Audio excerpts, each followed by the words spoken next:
No, yo personalmente celebro, ¿no? Todos esos movimientos que han ido naciendo a partir de, exacto, de un contexto de crisis, ¿no? Lo que sí poderosamente me llama la atención es que muchas veces donde tenemos la posibilidad de protestarnos sin más allá de que de pronto, bueno, nos abran un expediente administrativo o de pronto la policía nos detenga y nos lleve a comisaría y tal, pues creo que difícilmente aquí nos van a pegar un tiro, ¿no? Pero también hay que tener en cuenta que nos movemos en dos realidades muy diferentes, ¿no? La europea y la que se da en América Latina y concretamente este caso en Colombia, ¿no?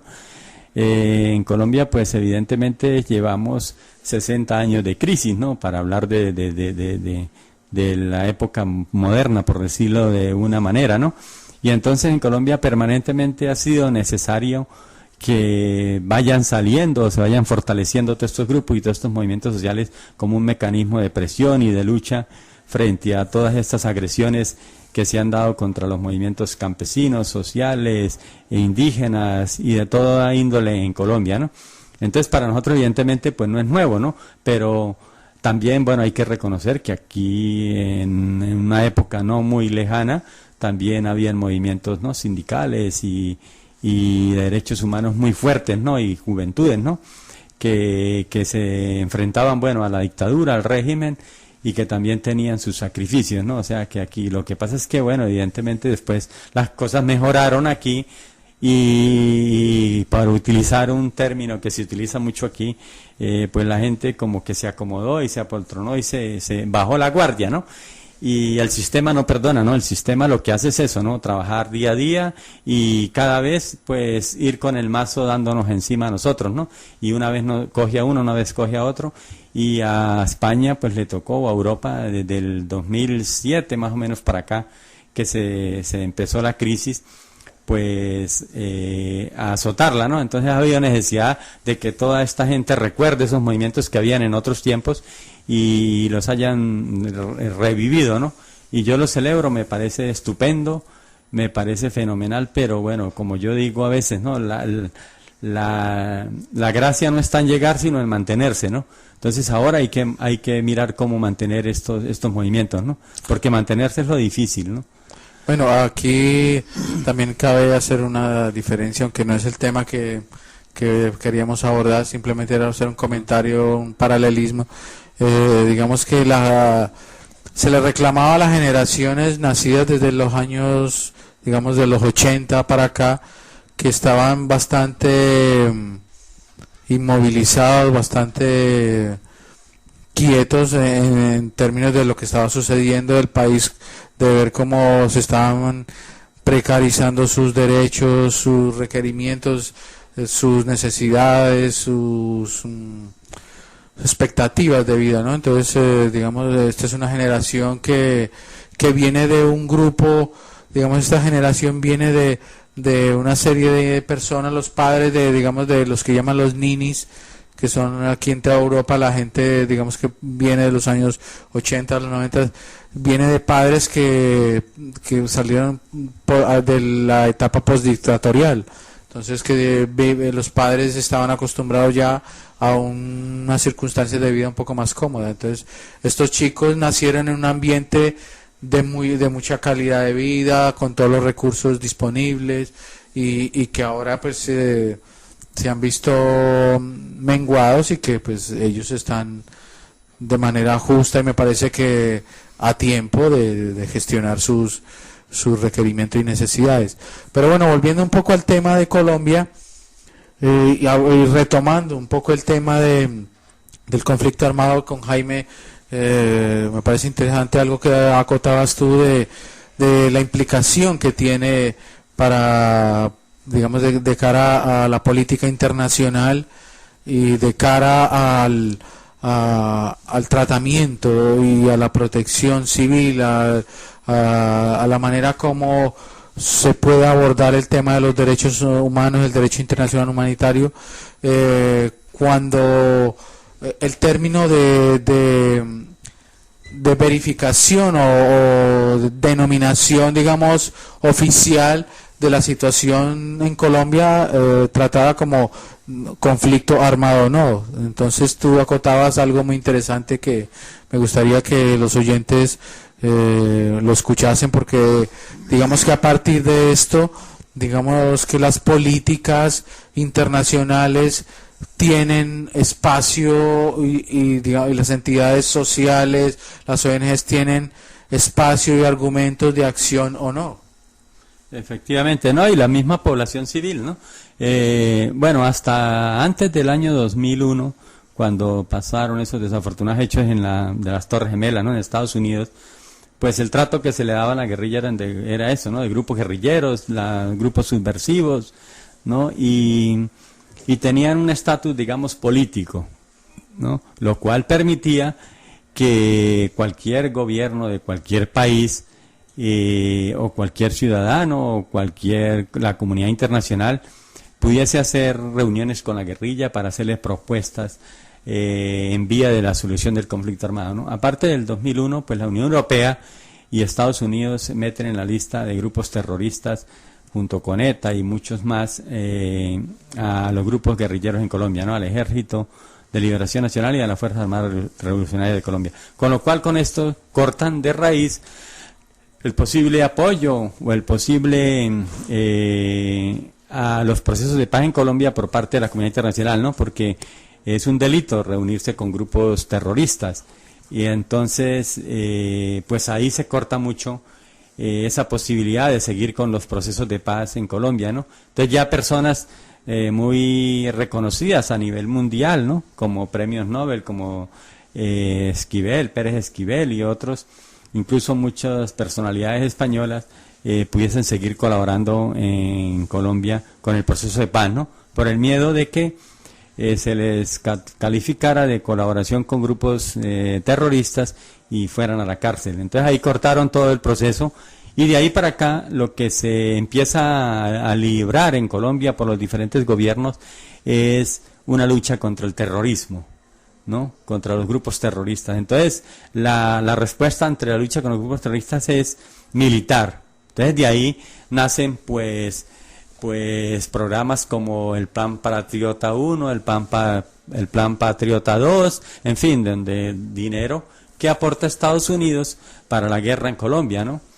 Y empiezan a darle el trato eso de grupos terroristas y a empezar a bombardear zonas donde ellos pensaban que la guerrilla estaba, ¿no? Y esto pues ya todos conocemos las consecuencias de esa arremetida, ¿no? Contra la guerrilla y lo que generó el Plan Patriota, ¿no? Que es lo que hace un rato Mauricio decía, ¿no?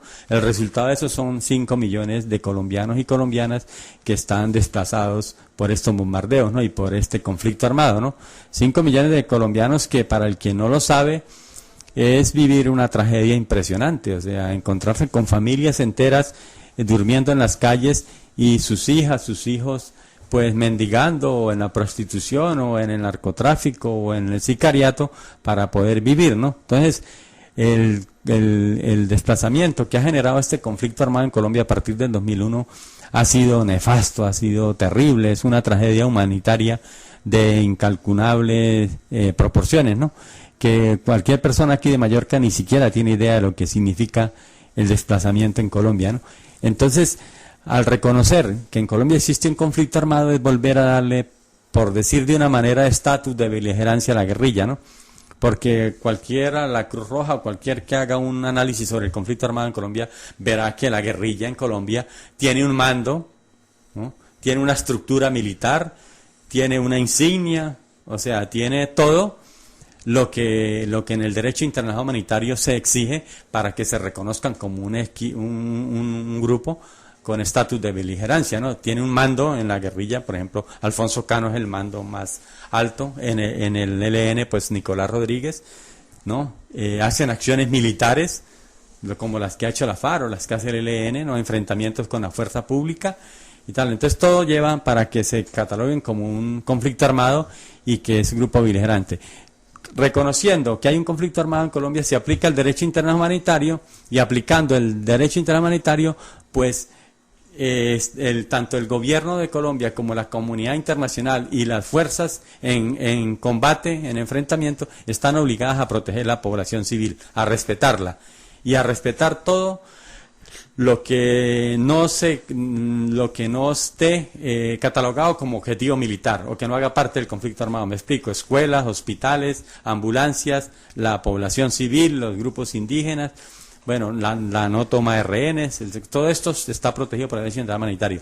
Al no reconocer eso, pues la población civil está expuesta a que cualquiera llegue, lo bombardee, lo tome como rehenes, bueno, haga lo que quiera, porque no se aplica el derecho internacional humanitario. De hecho, en Colombia todos violan el derecho internacional humanitario. Todos los actores en el conflicto, llámese guerrilla, llámese fuerza pública, el Estado, las fuerzas del Estado violan el derecho internacional humanitario, ¿no?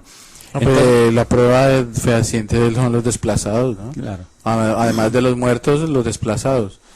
Pero bueno, Jaime, digamos que esta es la línea de pronto de concepciones o acciones que podrían encaminar, digamos, la situación colombiana hacia un horizonte con más probabilidades de solución, ¿no? Pero, por ejemplo, digamos que en el 91, cuando empiezan a implantar las políticas neoliberales en Colombia, eso es una de las importaciones más dolorosas. Entonces, yo tal vez me equivoqué y hablé del 91, no sé si pero fue a partir del 2001 que fueron los... No, el 2001, sí. Es que del 91 que hablamos de las políticas neoliberales, y digamos que dentro, además de esas, de tratar el tema del conflicto armado, como ya bien lo planteamos, el tema de la solución y los augurios y perspectivas de Colombia no van solo en términos del conflicto, sino que tiene que haber las políticas de desarrollo social.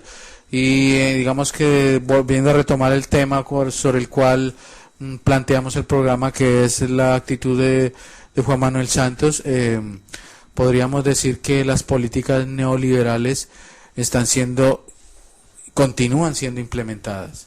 O sea, Juan Manuel Santos hace continuismo desde las políticas de César Gaviria, y todo lo está articulando, todos los planes de desarrollo a nivel financiero, a nivel social, a todos los niveles de Colombia, a todos los niveles, digamos, de desarrollo programático conocidos. Se plantean las políticas neoliberales, y de globalización que lo que hacen es desproteger, digamos, lo poco que queda, lo poco que tiene el pueblo colombiano, y las posibilidades, digamos, de evolución, si no hay unas políticas de protección, de fortalecimiento de cara a este mundo abierto, globalizado, donde se tienen que implementar fortalecimientos tanto a nivel campesino como tanto a nivel agrícola como a nivel industrial.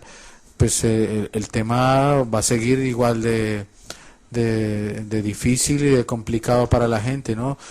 Se habla de que, por ejemplo, ahora que estuvo la visita de Aida Quilcue, una de las líderes de las Mingas del Cauca, un personaje fantástico del cual hablamos la semana pasada, ella nos hablaba de que ellos, que ahora eran invitados a hacer las comisiones del nuevo plan de desarrollo del 2011-2014, pero que eran invitados a participar, pero que ellos eran excluidos cuando se tenía que hablar de desarrollo, con los temas que tenía que ver con desarrollo minero energético. Eran excluidos porque el gobierno actual decía que ellos no tenían ni voz ni voto en ese punto. Entonces estamos diciendo de que el pueblo colombiano no tiene ni voz ni voto en el desarrollo integral del país. Eso es como decir que ellos no son partícipes, no son beneficiarios, ni son solamente tributarios del Estado colombiano, pero no ejercen ninguna posibilidad de intervenir en un desarrollo que tiene que ver básicamente con la vida de todos los colombianos.